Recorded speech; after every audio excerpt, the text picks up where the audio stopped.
निगरान वफाकी हुकूमत ने एक बार फिर पेट्रोल मसनूआत में बड़ा इजाफा कर दिया। गरीब आवाम की चीखें निकल गई है। निगरान वफाकी हुकूमत की जानिब से पेट्रोल मसनूआत की कीमतों में बड़ा इजाफा किया गया है, जिसकी वजह से टट्टा के शहरियों ने यकसर मुस्तरद किया है। शहरियों का कहना है पेट्रोल की कीमतें बढ़ने से अशिया खुर्दनोश की कीमतों में भी बेपनाह इजाफा हो गया है। अवाम के मुंह से नवाला छीनने के मुतरादफ है।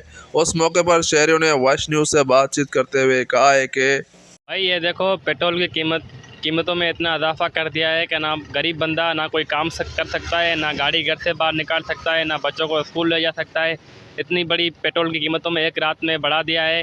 गरीब बंदों का जीना मुश्किल कर दिया इन लोगों ने। एक तो पेट्रोल की कीमतों में इजाफा और ऊपर से इतनी बड़ी महंगाई, हर चीज़ महंगी कर दी है। इसलिए गरीब बंदों का जीना बहुत बड़ा मुश्किल हो गया है। गरीब अपने बच्चों को कैसे खाना खिलाएंगे, कैसे कमाएंगे। एक मज़दूर की जो मज़दूरी 500 रुपये है वो कैसे गुजारा कर सकता है।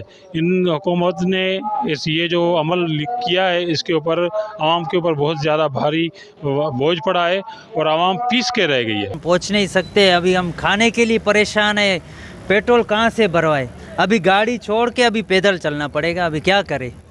शहरियों ने हुकूमत से मुतालबा किया है पेट्रोल समेत तमाम अशिया खुर्दनोश की कीमतों में कमी लाकर आवाम को परेशानी से बचाया जाए। तनवीर अली, वॉच न्यूज़, ठट्टा।